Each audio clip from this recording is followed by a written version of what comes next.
3 dicas para estudar melhor. Olá pessoal, tudo bem? Eu sou a Carmen e hoje eu vou dar 3 dicas para você estudar melhor. Eu tenho mais que 3, mas vou dar as 3 principais porque eu tenho esse quadro 3 dicas apenas para alguma coisa, né? Eu já fiz 3 dicas sobre entender melhor poema, interpretar poema, texto literário. Aí eu tava pensando, né? Talvez seja importante dar 3 dicas para a interpretação de texto de não ficção, né? Então aí a gente pode entender texto científico, texto jornalístico. Aí eu pensei, não, se a pessoa interpretar melhor, conseguir interpretar melhor texto jornalístico e científico, ela está estudando, né? Ela está estudando, né? Não que literatura não seja estudo também, mas literatura não é só estudo, literatura é fruição e tal. E são dicas diferentes, né? Sobre literatura eu falo bastante aqui. Sobre metodologias científicas, textos científicos, eu já tratei, já dei várias dicas, enfim, bem específicas. Agora é para estudar, é mais conciso, porque simples não é, né? Estudar nunca é simples. Antes de mais nada, eu vou pedir para vocês se inscreverem neste canal, caso não sejam inscritos, que me sigam no Instagram, que Vida do Mundo, curta esse vídeo, comente. Vocês querem 3 dicas para mais o quê? Eu já fiz bastante coisa, tanto é que faz muito tempo que eu não atualizo esse quadro, porque não tinha o que fazer, estava sem inspiração sobre o que dar dicas e, enfim, fiquei bastante tempo sem atualizar. Então, eu peço que vocês me sugiram coisas aqui que, se possível, né, se eu conseguir, farei os vídeos. E veja as opções para membro do canal. Agora a gente tem 2 opções para membro. Veja aqui embaixo os valores, o que está incluso. E a gente tem conteúdo exclusivo para membro. Estudo de texto sobre teoria literária. São conteúdos assim sobre teoria literária para vocês, inclusive, interpretarem melhor texto literário. A primeira dica, eu acho que é a principal mesmo, a mais importante. Separe as ideias principais do texto das secundárias. Ah, parece óbvio? Parece, mas as pessoas não fazem, de modo geral não fazem. Embora seja uma dica simples, ela traz muito mais benefícios do que a gente pode imaginar, né, no primeiro pensamento sobre isso. Uma reflexão ligeira sobre a coisa. Por que é importante? Porque todo texto para ser texto, um dos elementos constitutivos para o texto ser texto, e aqui eu vou abrir um parênteses, não pense que um monte de palavras juntas formam texto, porque não, para ser texto tem que seguir ali um padrão, tem elementos constitutivos, enfim. Para ser texto tem que ter algumas características, certo? Não basta juntar palavras. E uma das características de um texto, exceção texto literário, que é outra coisa, um texto de não ficção, digamos, é o princípio da não contradição. O que isso tem a ver com separar ideias principais das secundárias? Num texto vai ter algo que será defendido ou afirmado, enfim, noticiado, se a gente pensar num texto jornalístico.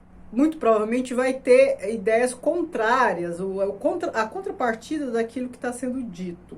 E se você não identificar o que é a ideia principal, o que é secundária, você pode tomar uma coisa pela outra. Você ter uma compreensão oposta que está sendo dito. Então, assim, um texto bem escrito, vou pensar em texto científico, tem lá uma afirmação, tem alguma coisa, o problema deve ser contextualizado e tal. Enfim, vão aparecer muitas coisas contrárias, secundárias, derivadas, ideias que se opõem ou que complementam, mas elas são secundárias.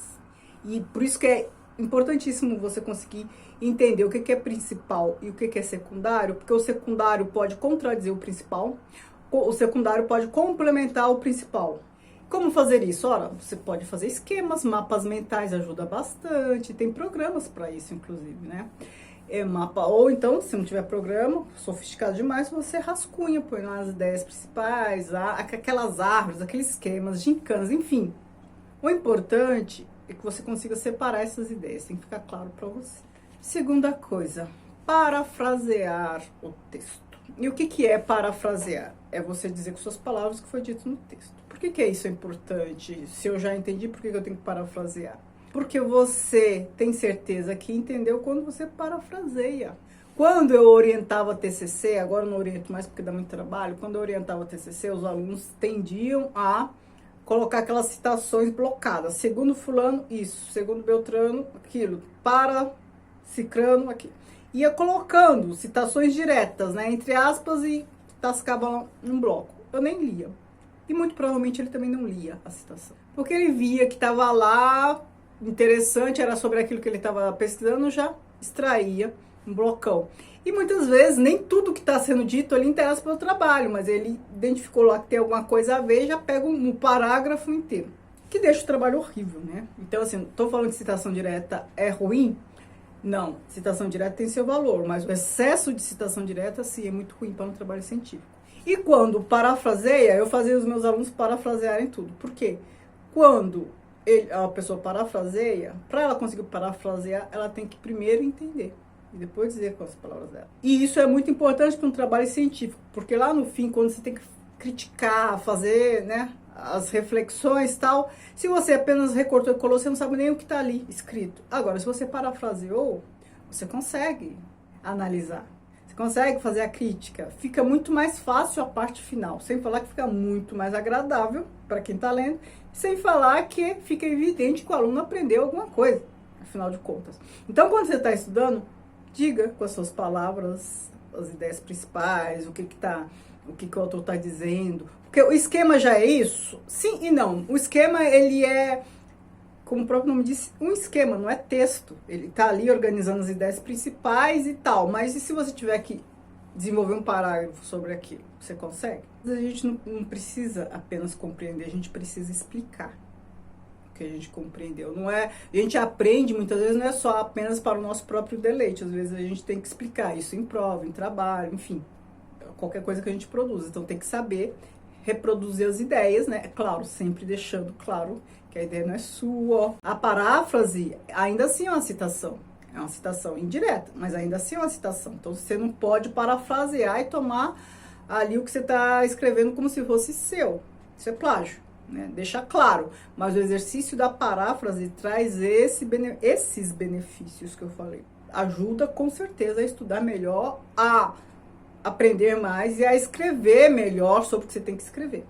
E a terceira dica, mas que só vai fazer sentido se você seguir as duas primeiras que eu acabei de sugerir, faça inferências, preencha as lacunas do texto, porque nenhum texto diz tudo. Tudo que o autor quis dizer, tudo que o leitor acha que o autor poderia ter dito e não disse, nenhum texto diz tudo, né? Há uma limitação ali do texto, da palavra. Tem alguns autores que defendem até a ideia de fracasso da palavra, né? Tem coisas que as palavras não conseguem exprimir. Mas não é exatamente disso que eu estou falando. Principalmente porque a gente está falando de um texto que não é literário. Né? No texto literário isso fica bem mais evidente, né? Esse fracasso da palavra. Quando a gente lê, quando a gente está estudando, a gente tem o texto escrito pelo autor.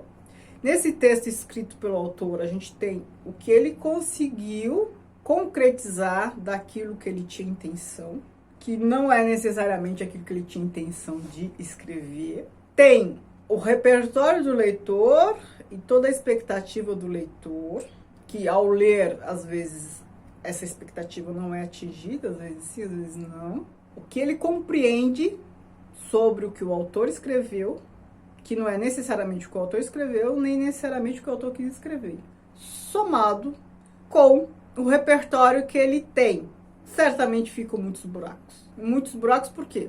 Autor nenhum vai escrever algo que seja uma luva para aquele leitor. É por isso que você já deve ter ouvido falar que o texto se dá na recepção, que é o leitor que produz o texto, que o texto ele se completa na leitura. É por conta dessas coisas. Uma coisa é que o autor quis escrever, outra coisa o que ele entendeu do que leu. Entre o que o autor produz e o que eu leio e acho que entendo, há muitos gaps, né? Há hiatos. Por quê? O autor tem um repertório, eu tenho outro, eu vou fazer associações totalmente diferentes daquelas que o autor faria. Eu, uma leitora, um segundo leitor vai fazer outras, um terceiro outras, enfim. Tentar preencher essas lacunas que ficam, sempre vão ficar lacunas. Tentar preencher essas lacunas por meio de inferências. Então, não achar que o que o autor escreveu está dado, pronto e acabou. Você tem que se perguntar, o que será que ele quis dizer? Será que isso tem a ver com aquilo?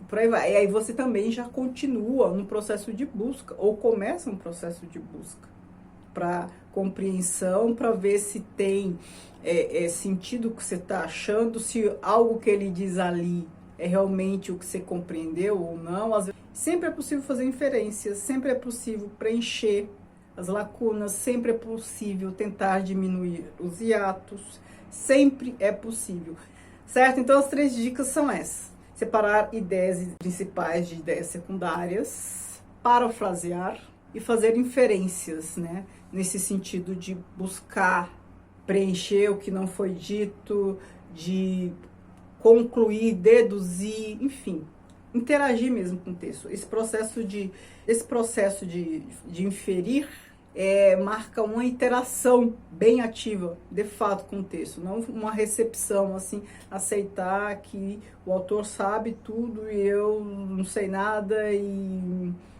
é isso. Não é bem assim. O que a gente sabe ou o que a gente sabe que precisa aprender é importante, faz parte do processo de aprendizagem. Então é isso, espero que vocês tenham gostado. Me digam aí, né, os assuntos próximos para este quadro de 3 dicas. Eu vou adorar saber. Obrigada, beijo.